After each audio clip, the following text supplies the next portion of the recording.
right, how are y'all feeling today? All right, so I want to do this real quick. Can everybody just give yourself a round of applause? You came out, you made it,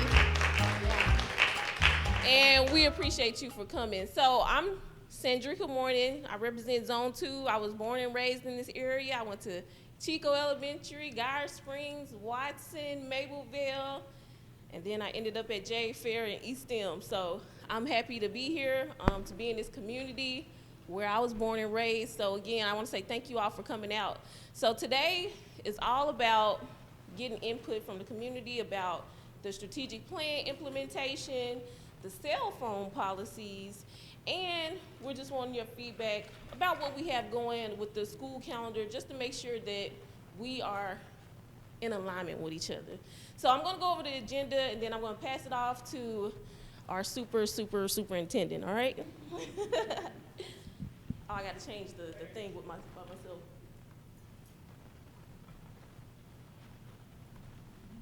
And we also gave you all some papers that you can review too as we go throughout this.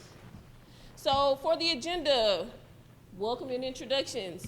We'll go over the strategic plan update, the cell phone usage, and the non-traditional school calendar. We'll break off into small groups where we'll have discussions about the cell phone policies, the calendar. Then we'll report out amongst each other and just have an open discussion, and then we'll close out after that. So throughout this process, we want everybody to be engaged. Don't hold back. If there's a thought that you have, don't be afraid to share it, even if you feel like it may not be favorable. We really want your input so that when this goes out to the masses, everybody can be happy for the most part, okay? So I'm passing it off to Dr. Wright. If you could, clap it up for Dr. Wright.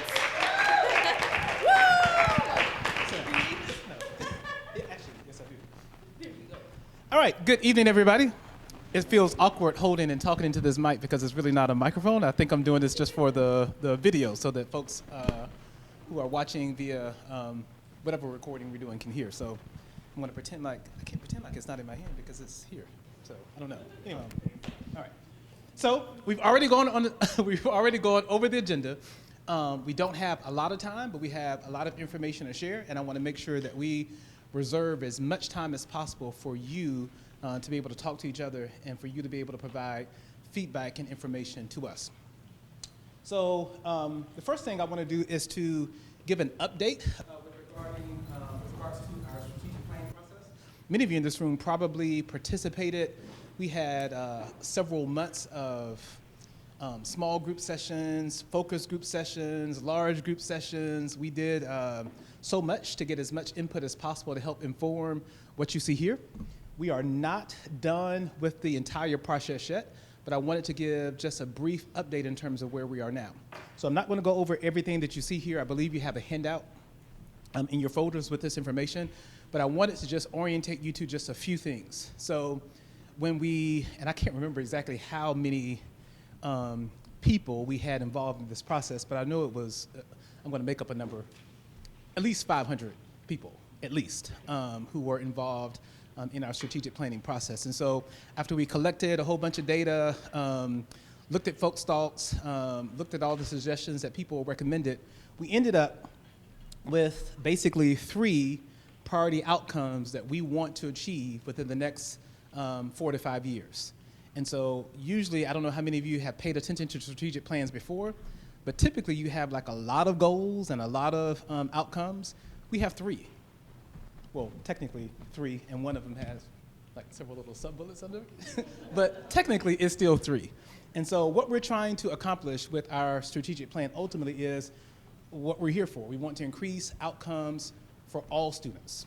So every student who we serve in the Little Rock School District, we want to see improved and increased outcomes. The second thing is eliminate disparities in academic achievement of Black students. And again, this is not the district saying what we want to accomplish. This has been a result of, again, feedback that we've gotten over and over and over again from a wide variety of stakeholders.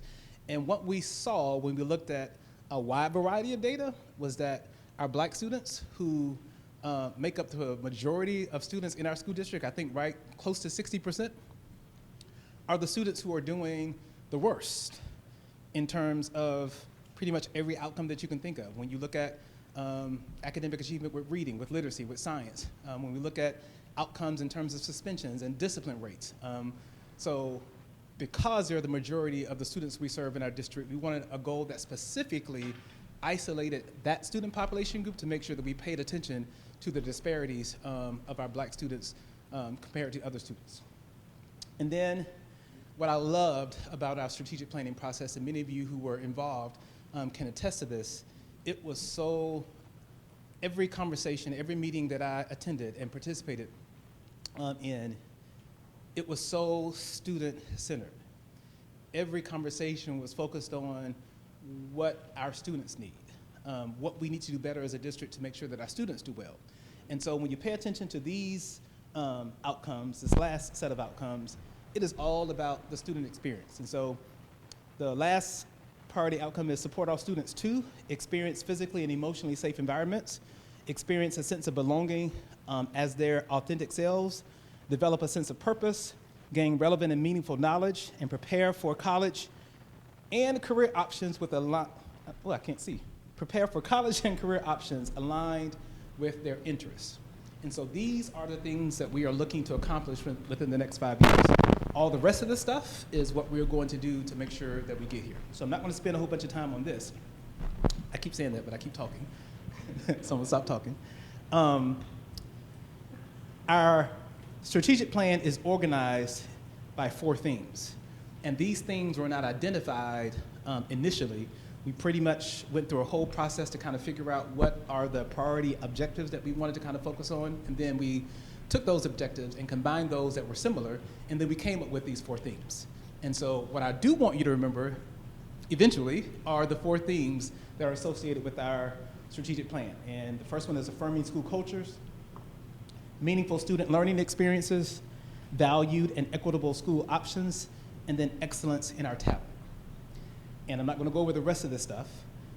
Here are all of the different initiatives aligned to each theme, and where we are now, we have a team of staff members who are working on action steps for each one of these things. They will be presented to us, I believe, October 1st, and we are anticipating that the plan will be completed and ready to launch, I would say, by the end of October, early November. So this is a lot of stuff.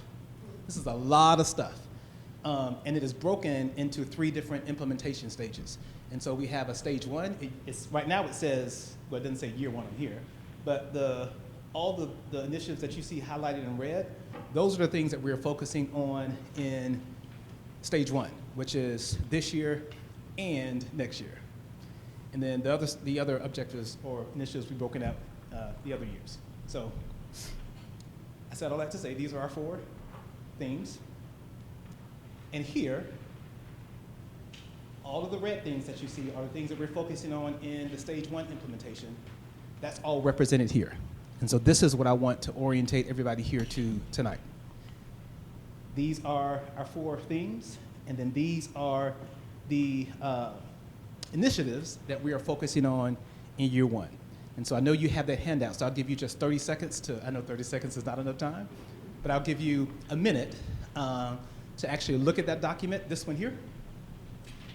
And then I would like for you to read over all of the initiatives that we will be focusing on, this year and next in the first stage of implementation. And if there's anything that jumps out at you in terms of questions or comments, we can address those now before I move on. Each stage will encompass 2 years, but it won't be the whole entire 2 years. So we won't finish this and launch this into November, and so we'll probably carry this over into November, December of next year. And then stage 2 will pick up the second half of next school year and all of 26, 27.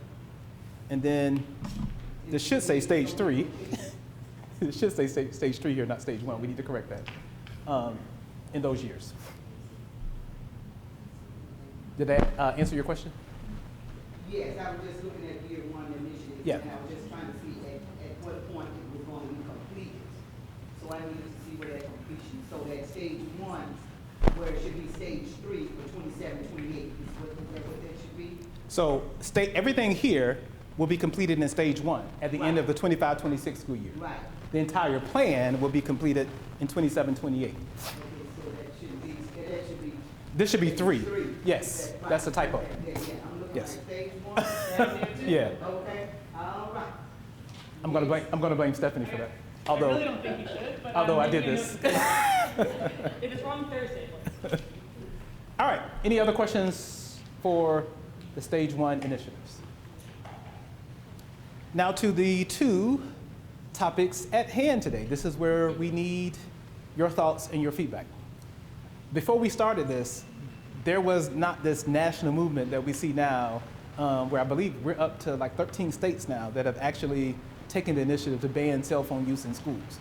But here we are. And so we know, I know I can speak for teachers, because I speak to teachers in our teacher advisory council a lot, and pretty much every meeting there's some type of comment about the disruption that cell phones are causing within our district. And so what we want to do today is to hear from you. What do you think about student use of cell phones in our schools? And so we'll give you a little bit of background information. I'm not going to waste your time or your intelligence by reading everything that's on the slide. But basically, we're taking time to gather feedback from you to determine if our stakeholders support the idea of restricting cell phone use in our schools or they don't. Our current cell phone policy is students are able to bring their phones to school, but they're not supposed to use their phones in any type of disruptive way. That is our current policy.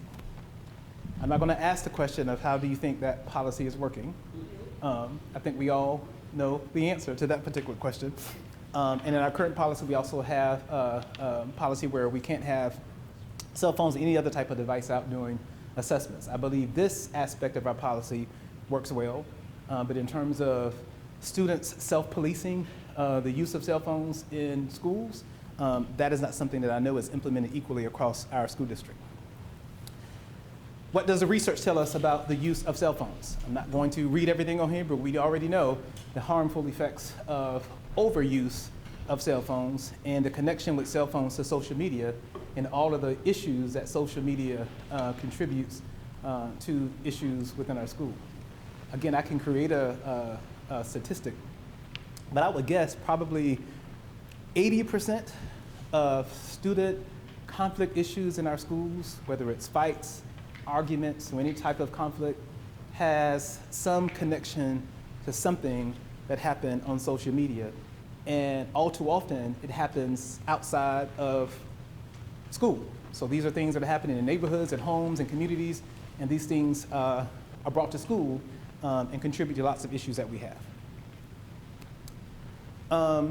There are some benefits of cell phone use in schools. We know that they can be used as an instructional tool. So that is a good thing. And we also know that a lot of our parents, especially parents that I've spoken to recently, have this view that their child needs a cell phone in school in case of an emergency. And so those are really the 2 most pressing benefits that you hear the most. So what are other districts doing? I already mentioned 13 states have already adopted full or partial cell phone bans. In our state, we have several, and I know this has changed since we put this together. We have several districts in the state of Arkansas who has taken the steps already to ban cell phone use in school. I think something else that is interesting that I didn't realize, some of the private schools in our area have always had cell phone restrictions. Many of the more popular private schools that you can name or think about, they have had long-term policies of students not even being able to bring cell phones to school. So what are the next steps? So all we want to know from you today is, do you think we should restrict student cell phone use in schools, and if so, to what degree? We're not going to focus on the how are we going to restrict it, or what mechanisms are we going to use to restrict cell phone use. That is not the topic or focus of today. We just want to know, what do you think we should do in terms of student cell phone use? Although I said the how is not the focus, we did include a slide which gives us some options of things that we could consider, but again, that is not the focus of today's conversation. There are these pouches, these yonder pouches that you may have heard about that we actually did apply for to be a part of the grant with the state, and we were awarded. I can't remember the amount, but it was probably over $300,000, which was enough to provide pouches for every middle and high school student that we currently have. And again, that does not mean that we are moving forward with restricting cell phone use or using the pouches. We just did so just in case we got to the how and we decided to do so. We know that we already have the resources to be able to do it. Option 2, teachers could collect phones at the beginning of the class period and give them back to them at the end of the class period. That's an option. Another option that I've heard some districts doing is they are actually using the pouches as a consequence for disciplinary infractions when students use cell phones improperly in schools. Instead of making everybody put theirs in a pouch or collecting everybody's phone, some schools are requiring students who have cell phone use infractions to use the pouch as almost like a consequence or as a consequence. And then the door is wide open. We can consider other options as well. But again, we're not focusing on the, how many more minutes? 8? Oh, I'll be done. But again, today we're not focusing on the how, we're focusing on should we. And then I think we did communicate a goal of wanting to make a decision by December with possible implementation in January. That could still be the goal, but implementation is flexible. We may get through this process and decide we need some more time to kind of figure out how we want to roll this out, and we may not start it until the beginning of next school year. And so we don't have to rush to implement anything, we do have time. All right, so when we break off into small groups, we're not going to do it now, but when you get in your small groups, these are the questions that you're going to be discussing and answering in your small group, and then we're going to ask you to take a vote. And you are going to vote on should we restrict cell phone use or should we not? And then again, we're going to use all of this data and feedback to help us decide what recommendations we're going to make to the school board. And then the last issue, in the last 5 minutes that I have left, is around a non-traditional school year calendar. And let me say, we are not advocating for a non-traditional school year calendar, but we do want to explore if we went down that route, what do our stakeholders believe about it? And then what are all the things that we would need to consider before making that type of decision? And so one thing I want to make clear is sometimes you hear the term year-round school. So what we are proposing as a non-traditional calendar is not year-round schooling. So we currently have, I believe, 174 days in our, 174 student days in our school year. So with a non-traditional calendar, we will still have 174 student days. It would just be, let me not make it up, let me just go to the next slide and you'll see it. Background about non-traditional calendars, and let me just say this, the reason why we are even exploring this is really around student achievement issues. We know that we have a lot of students within our district who are currently performing below grade level, and although we do make progress with helping students to kind of catch up during the school year, when we have that long summer break, that summer slide is real. And so a lot of progress that students make throughout the school year, they lose it over the course of the summer, and then they come back to school in the fall, and we have to kind of like start all over and regroup again. And so that's one of the main reasons why we are exploring this particular option. Potential benefits, I'm not going to read this, but you can see it here. I'll give you a second just to look at it.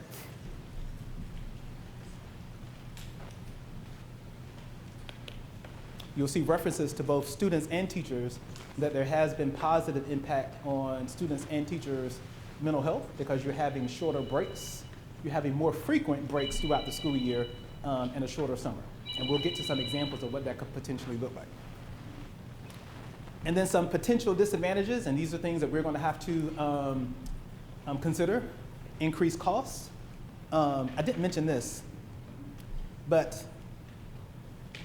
another reason why this is intriguing to many of us is when you see the example of the calendar, like after every maybe 4 or 5 weeks, or maybe every 9 weeks there's a break, maybe a week break. During those breaks, we can still have an opportunity to bring kids to school who are struggling, even though school is closed on those particular breaks, and we can have more dedicated and concentrated time for interventions that can happen outside of the regular school day. And so that really gives us almost like a month of dedicated intervention time throughout the whole school year to be able to help catch students up, which we can't do during the school day.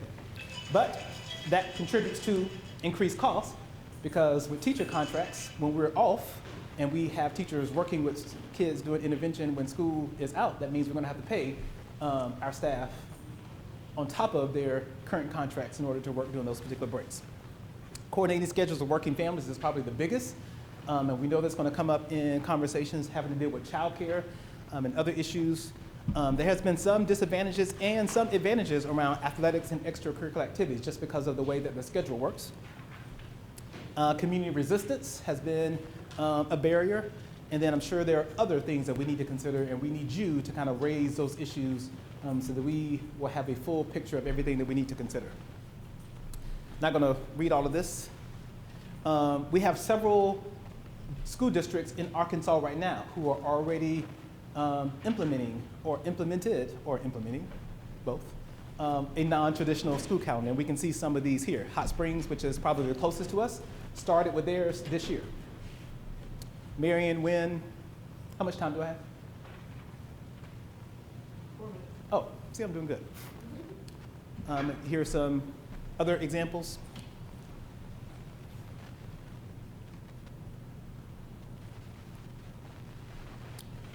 So I do want to stop here. So we have asked some of the districts who have moved forward with implementing a non-traditional calendar in the state of Arkansas to give us like a reaction to how the experience has been for them.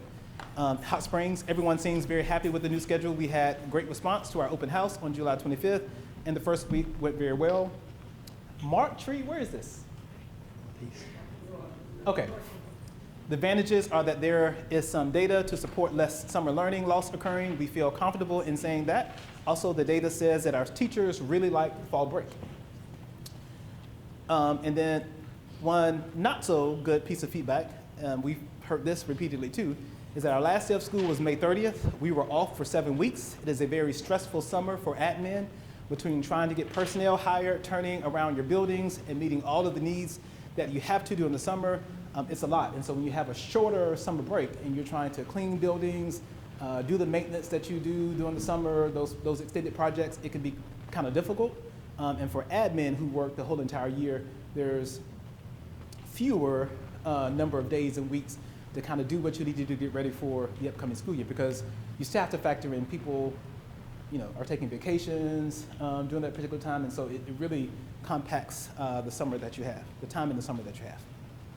All right, so here is an example, and let me stress, and it's in your folder too. No, they're gonna get one when we get to that discussion. Oh, that's not in the folder? You said- I said put everything in the folder. Every handouts was in the folder. So, because you need to look at this now. So pass them out. Here is an example of what a traditional calendar will look like for 25-26, and it's similar to the calendar we have now. First day of school, somewhere in August 11th, and the last day of school, somewhere in May, down here, with the traditional breaks that we currently have. And again, this is just an example. When we did this last year, we showed an example of a calendar, and people thought that it was the actual calendar and went ahead and made vacation plans and all other types of things, and so please don't do that now. This is an example.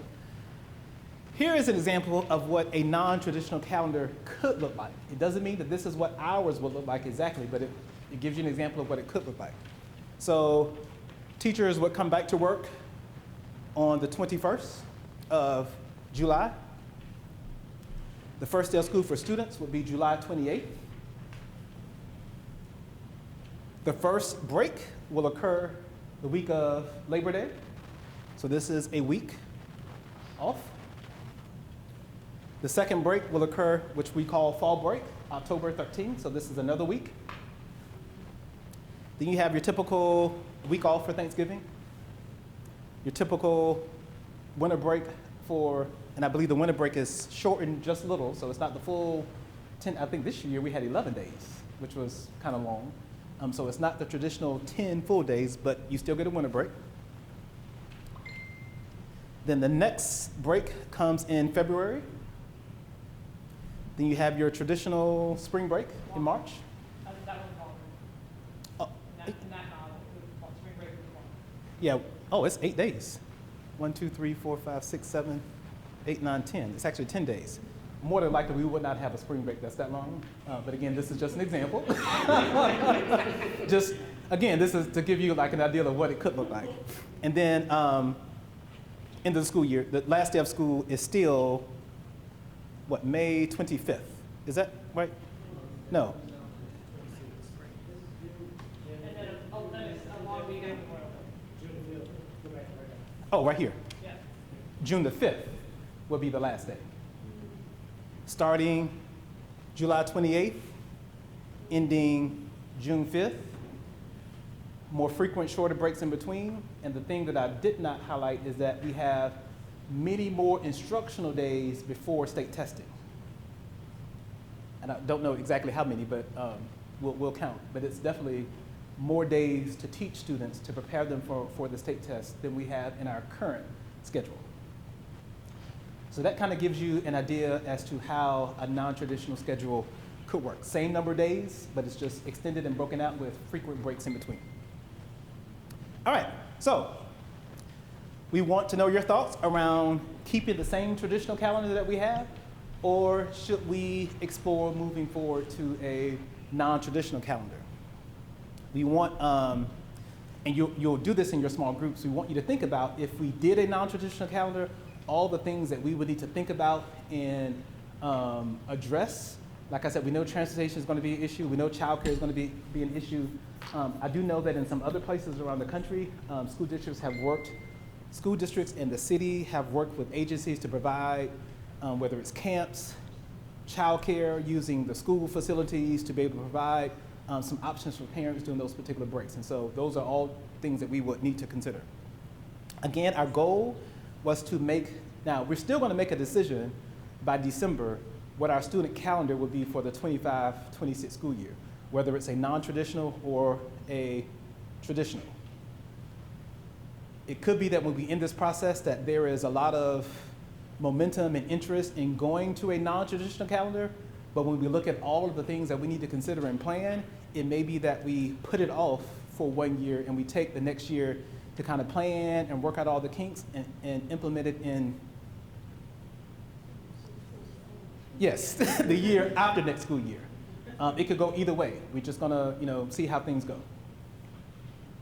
All right, so this is what you're gonna do in your small group sessions. This is where you're going to give us your feedback.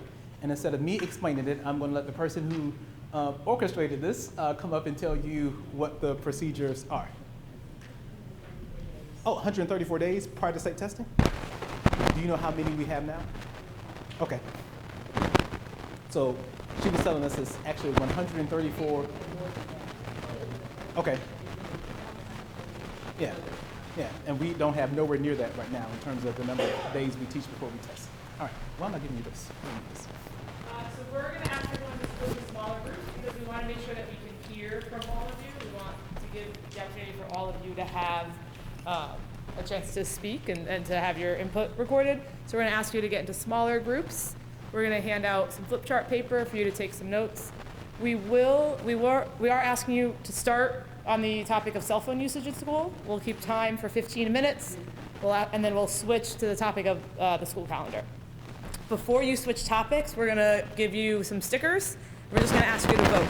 Just today, based on what you're thinking, are you asking you to vote on cell phone usage, restricting or not restricting, and on which calendar you prefer, just so we can make sure we capture feedback.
you guys for engaging us in these small group conversations. We're going to close out, but before we close out, and I know there's lots of discussion and lots of questions came up, and although I said we're not going to focus on the how for the cell phone restriction or the how for the traditional or the non-traditional calendar, I will take a few minutes to kind of try to address any questions that came up that we can answer. Now, granted, a lot of these questions we can't answer because we're going to have to kind of figure out answers for these as we go. But today, again, we just basically wanted to know what people felt about should we restrict cell phone use or not, or are you feeling the non-traditional calendar, or should we stick with the traditional calendar? But I'm not going to repeat all this stuff again. Any questions or concerns or thoughts that came up in your conversations that you want to put out to the whole group? He gave me this. Oh. That one?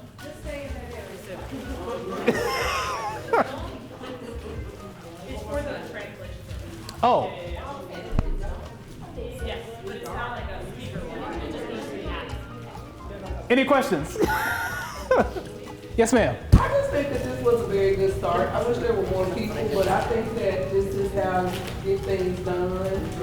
Maybe next time, maybe inviting some of our students so they can kind of share their perspectives on things. But I enjoyed tonight. We are going to, do we have the mechanism of sending surveys directly to students? We do? Yeah, we're gonna send the surveys directly to the students, and they'll be able to complete the surveys, which are basically the same questions that you're answering today. And if they want to come through the intercession, we've got 8 more.